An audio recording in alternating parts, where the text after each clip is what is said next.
Olá, muito bom dia, queridos amigos, irmãos. Nós vamos prosseguir na nossa jornada e hoje meditaremos no capítulo 15 de João, versos 1 a 8. Eu sou a videira verdadeira e meu pai é o agricultor. Todo ramo que, estando em mim, não dá fruto, ele corta, e todo que dá fruto ele poda, para que dê mais fruto ainda. Vós já estáis limpos pela palavra que tenho falado. Permaneçam em mim, e eu permanecerei em vocês. Nenhum ramo pode dar fruto por si mesmo, se não permanecer na videira. Vocês também não podem dar fruto se não permanecerem em mim. Eu sou a videira, vocês são os ramos. Se alguém permanecer em mim e eu nele, esse dará muito fruto, pois sem mim vocês não podem fazer coisa alguma. Se alguém não permanecer em mim, será como o ramo que é jogado fora e seca. Tais ramos são apanhados, lançados ao fogo e queimados.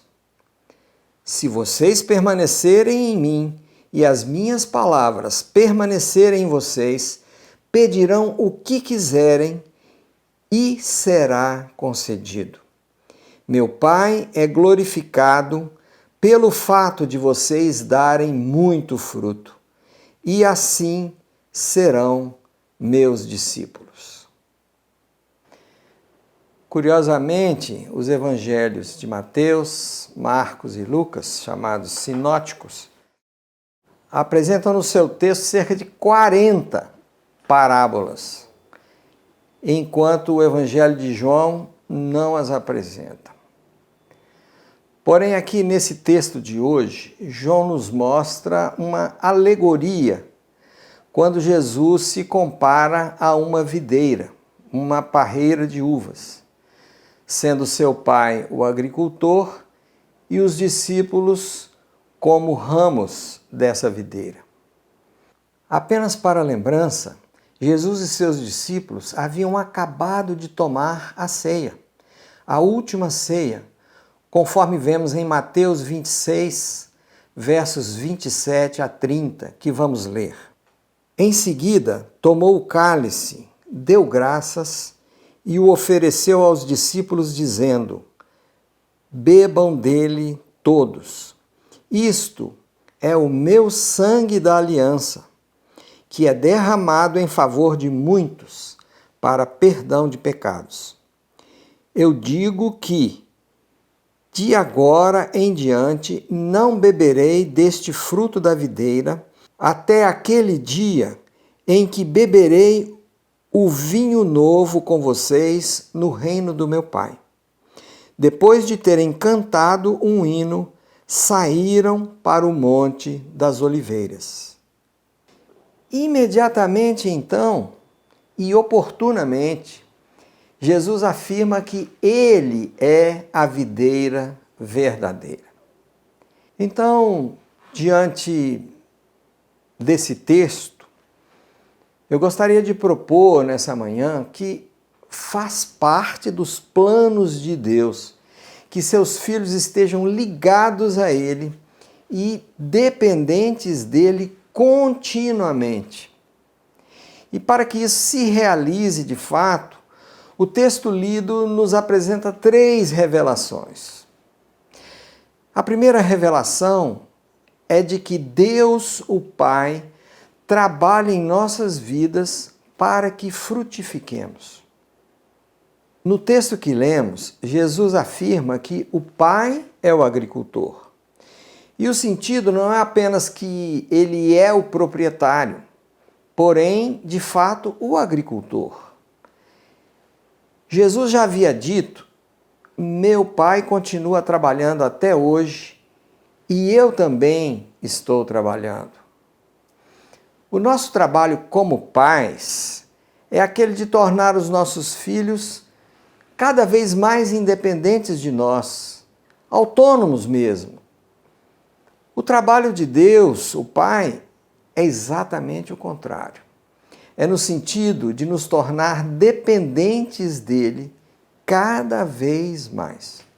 A alegria de Deus é para nos tornarmos como criancinhas de colo, cheios da sua graça, obedientes, simples como as pombas, aguardando dia a dia a sua provisão, esperando nele, descansando nele e desejando a sua presença todo o tempo, desejando a sua intimidade, o seu colo.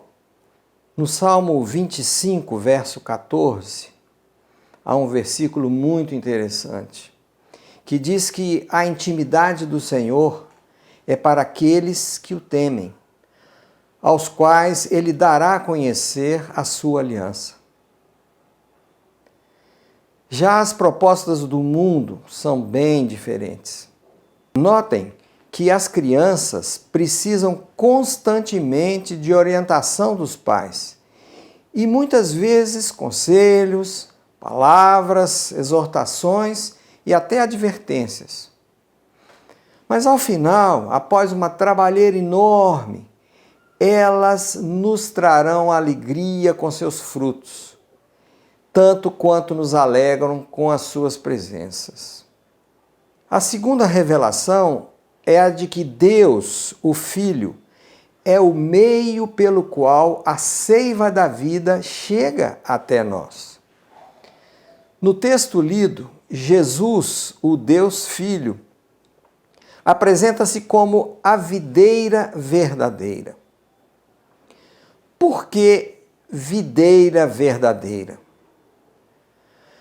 A maioria das pessoas pensa que ele, Jesus, estaria se destacando do judaísmo, destacando de Israel, que em vários locais do Velho Testamento é chamado de vinha do Senhor, como nos Salmos, nos profetas.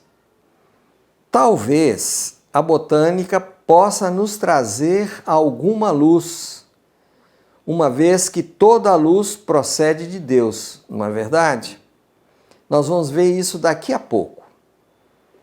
Mas nele estava a vida, e a vida era a luz dos homens. Primeiramente, por que videira e não uveira?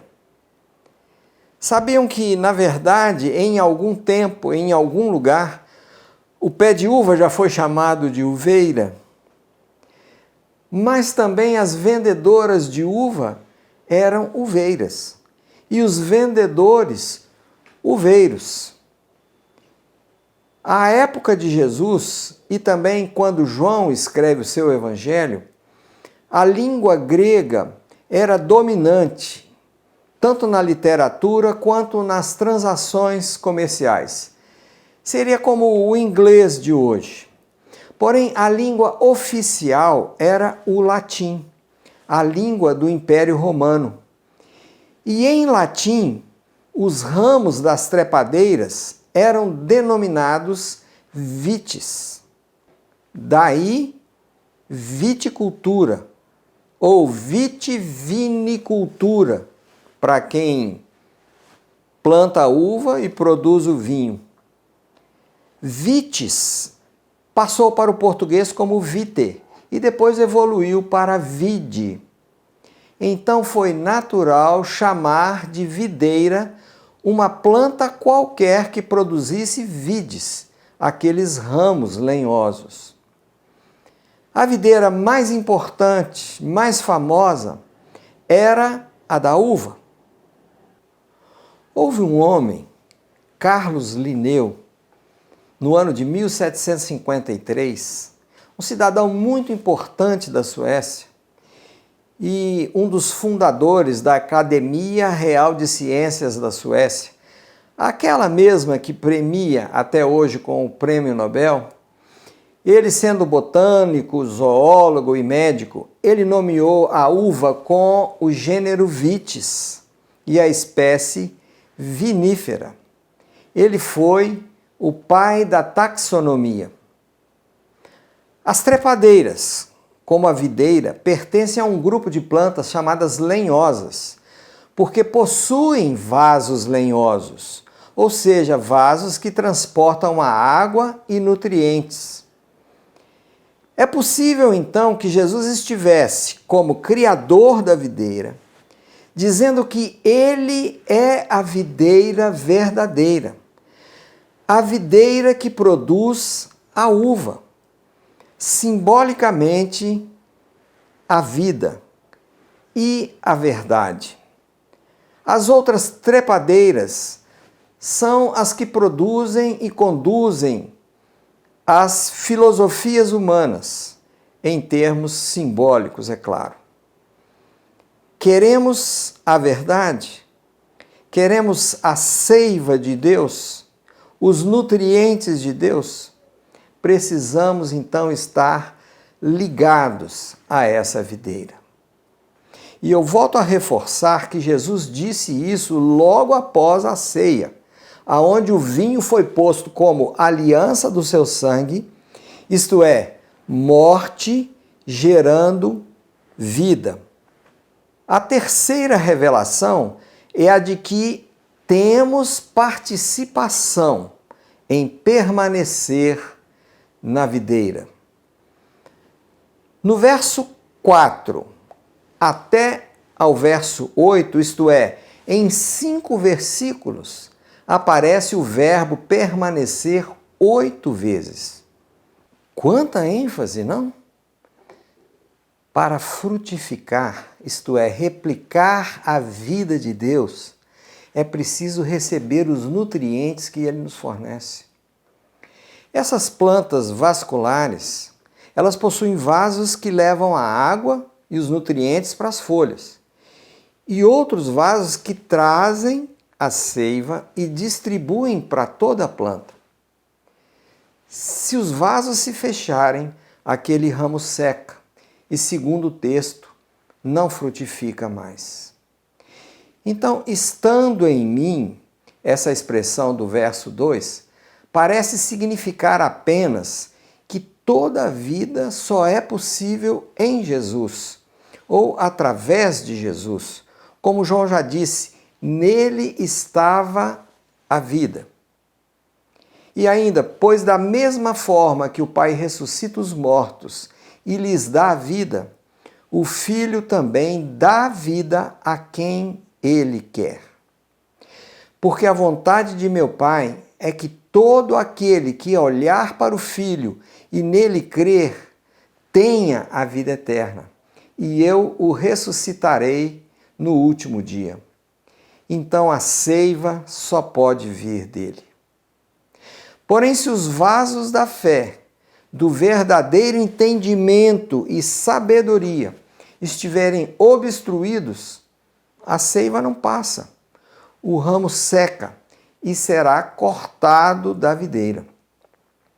A mesma coisa referindo-se a ramos que parecem vivos, porém não frutificam. Esses serão cortados. Quanto, porém, aos ramos que produzem frutos, serão limpos pela palavra de Deus e também podados pelas exortações, pelas admoestações, pelas provações, etc. Deus corrige o filho a quem ama. Também na carta de Tiago, no capítulo 1, versos 2 a 4, encontramos o seguinte: meus irmãos, considerem motivo de grande alegria o fato de passarem por diversas provações, pois vocês sabem que a prova da sua fé produz perseverança, e a perseverança deve ter ação completa, a fim de que vocês sejam maduros e íntegros, sem que falte a vocês coisa alguma. E afinal, Como permanecer em Jesus? Gente, é apenas uma pergunta retórica. Nós bem sabemos como fazê-lo. Buscar-me-eis e me achareis, quando me buscardes de todo o vosso coração. Eu gostaria de concluir com o versículo 8. Meu Pai é glorificado pelo fato de vocês darem muito fruto, e assim serão meus discípulos. A tradução mais próxima do original seria: e assim se tornarão meus discípulos. Nós nos tornamos discípulos de Jesus na nossa caminhada cristã, buscando e conhecendo, amando, obedecendo e o adorando. Enfim, nós nos tornamos discípulos de Jesus fazendo as obras que Ele preparou de antemão para nós. Então, que Deus nos abençoe a todos. Boa semana, boas eleições, estamos próximos. Deus os abençoe. Tchau.